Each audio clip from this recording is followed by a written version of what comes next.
My name is Slade Sheaffer, and this is a case for Phoenician Bikeatecture, my Master of Architecture independent project for Arizona State University.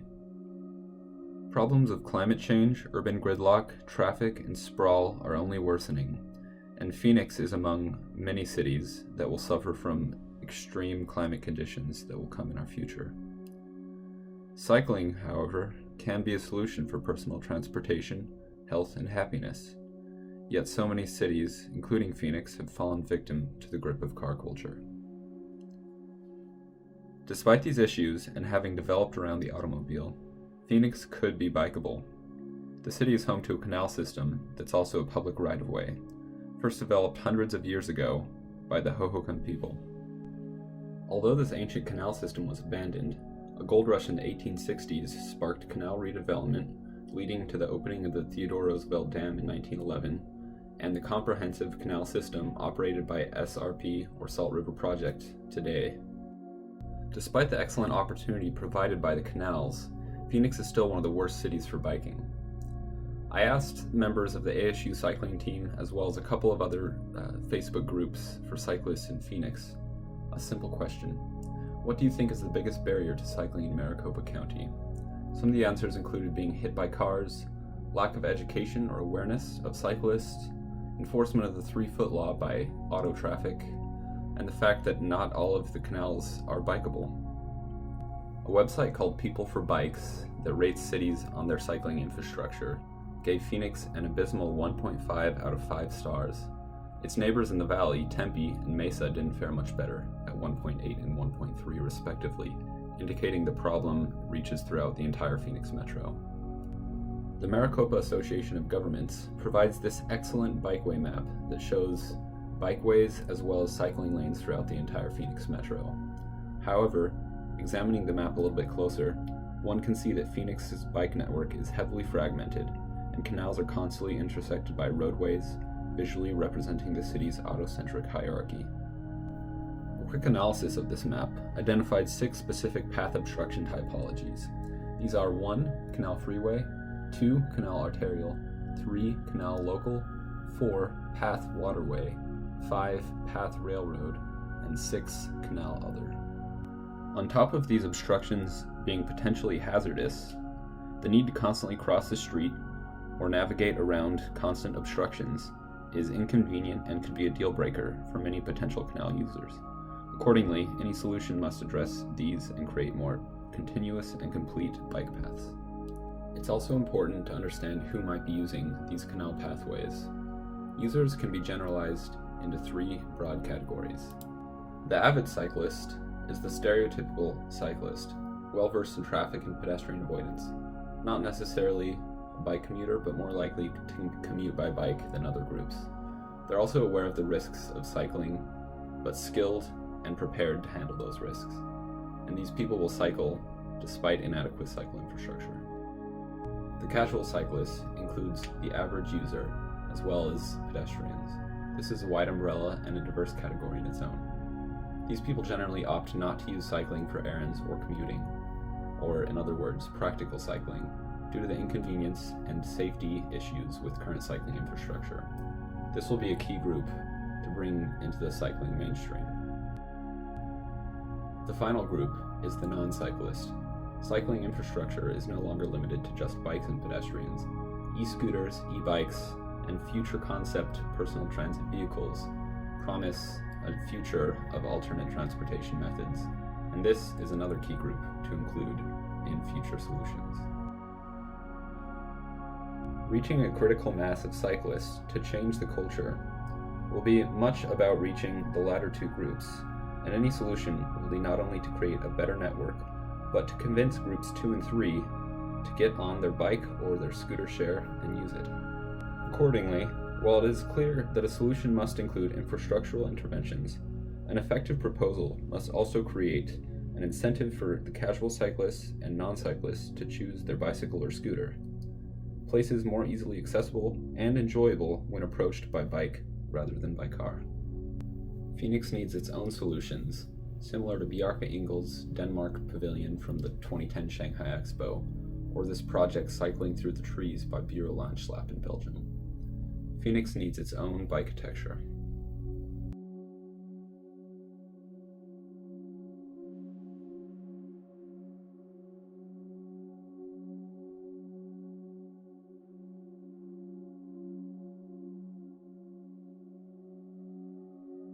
Part 1 of the solution is to begin fixing discontinuities, or architecturalizing infrastructure.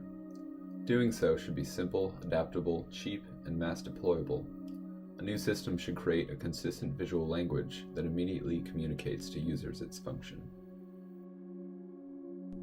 A new railing design begins to frame this new visual language. Comprised of Horton steel fins of a profile of 4 inches by 1/2 inch and spaced at 6 inches, the railing design is transparent when viewed orthogonally, but opaque when viewed at an angle, preventing cyclists from experiencing vertigo as they cycle along the path. To begin implementing this visual design language and reconnecting fragmented pathways, a standardized kit of parts should be implemented. This will make execution of bikeway continuity projects fast, easy, and affordable when deployed in mass.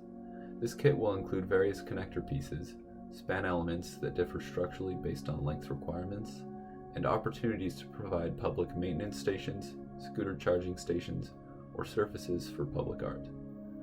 This kit of parts will be particularly useful when addressing path obstruction typologies such as canal arterial, canal local, and path railroad. The kit of parts will additionally provide opportunities for tie-ins to both public and private projects developed adjacent to the infrastructure. Moving beyond architecturalizing infrastructure to infrastructuralizing architecture, 4 sites in the Phoenix Metro were selected as prime candidates for Bikeatecture interventions. 3 of these sites have been considered speculatively and were designed broadly to consider efficacy of potential interventions of those sites. Site 2 is an example of the obstruction typology number 1, Canal Freeway. This site occurs at I-17 and the Grand Canal. Users of the Grand Canal will find that upon encountering I-17, they must traverse roughly 500 meters north on a frontage road with no sidewalk or cycling lane to cross I-17 at the nearest bridge before traversing back south on another frontage road. This is obviously hazardous, and the potential design solution will have to take this into account. This potential solution looks at the possibility of bridging both sides of the canal and creating a new public space in between, where something such as a public multi-use court could be placed. Site 3 occurs at Indian School Road and the Grand Canal, as well as 16th Street. This is an example of the canal arterial obstruction typology.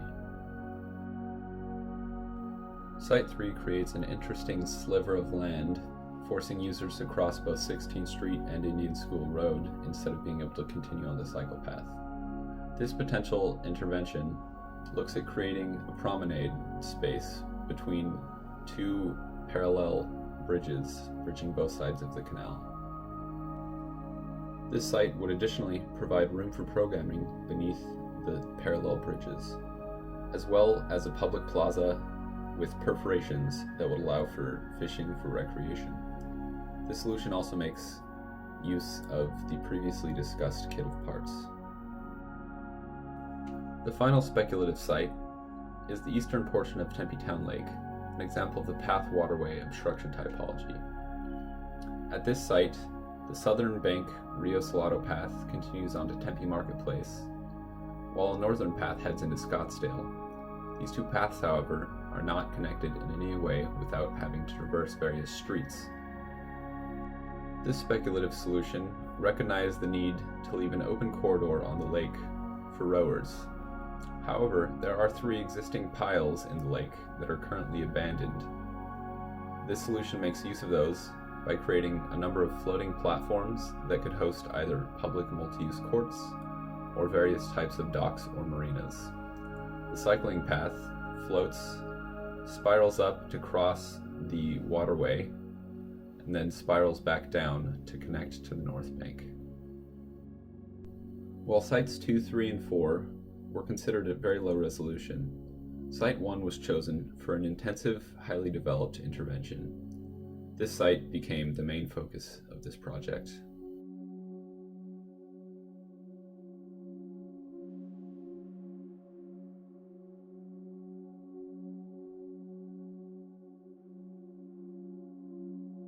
Site 1 is the intersection of Camelback Road and the Arizona Canal, as well as 40th Street.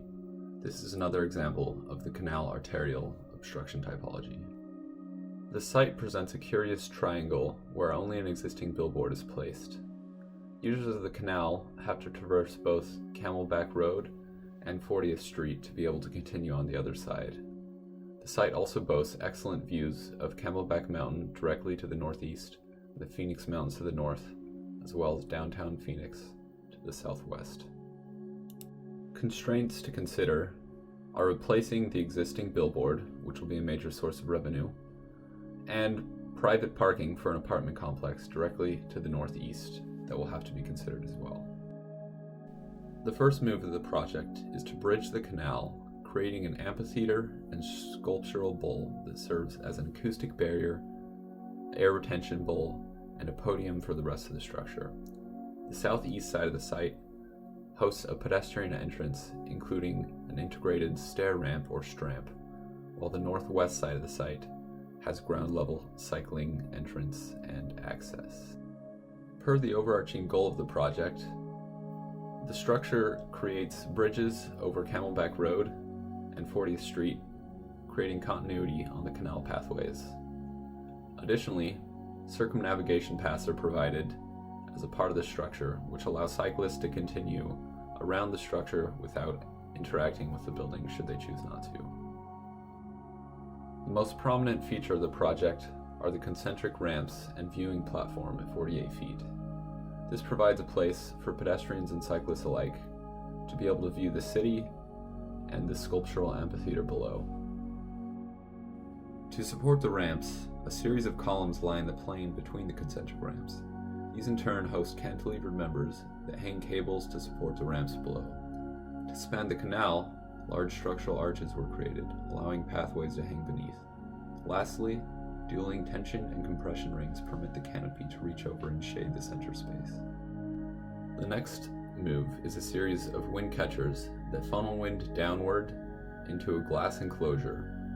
Inside of this are a series of plant racks, which host vines that climb up, creating vertical gardens. Finally, the site fulfills its responsibility in replacing the billboard that it displaced. Instead, there's now a 90-degree panoramic LED billboard placed on the corner of Camelback and 40th Street. Additionally, on the inside of the amphitheater space, a stage is placed that can host concerts, as well as an interior LED screen that can host movie nights. The result is Phoenix Bike Gardens, a space that can be experienced in an incredible way on bicycles, but is equally as welcoming to pedestrians. Analyzing the floor plans, beginning at the ground level, one can see the northwest cycling entrance and access, allowing cyclists to cycle directly from the street onto the concentric ramps and begin their journey up the structure. Meanwhile, on the southwest side of the site, the stramp can be seen, allowing pedestrians and accessible access. Additionally, the ground floor hosts ample bike parking so that people can cycle to the project, park their bikes, and enjoy the space inside. Furthermore, a number of gender-neutral bathrooms are placed in the space for use by patrons of concerts or movie nights. At the 6-foot level is the main pedestrian entrance after ascending the stramp. This is also where cyclists will find themselves after 1/2 of a revolution ascending the building. The next level, 12 feet, provides more concourse opportunities for the amphitheater below. From this level, people can access the top of the amphitheater. This is also the structural top of the acoustic bowl. The next level, at 18 feet, is perhaps one of the more important levels of the project. This is where cyclists crossing the bridges interact with the project and are allowed to participate in the ramps. The next 4 levels, rising 6 feet each, alternate between the northwest and the southeast sides. as cyclists are provided with certain opportunities to stop and sit on benches. At the 36-foot and 42-foot level, the benches are no longer provided, as the structural arch spanning the canal splits the two pathways. This is the final interaction with the structure before arriving at the 48-foot view platform. At 48 feet, the cyclist or pedestrian will have emerged from the vine walls below into a panoramic view of the city around. They will be above the rooftops, able to view through the structure up close, look down into the amphitheater below, and out to the city outside. At 60 feet, one can now see the tension rings. Out of necessity, these flare in a Y direction from their supports to avoid the hanging cables that support the ramps below. Somewhat by coincidence and somewhat by design, these connect to the tension ring in the center, evoking spokes on bicycle wheels. Moving up 5 more feet, the support rings that lead to the tension rings above can be seen, and at 70 feet, we can finally see the compression rings, which provide viewers below a window to the heavens. Perhaps this story is best told in section, however. Starting at the southwest facade, cutting sections progressively help the project speak for itself.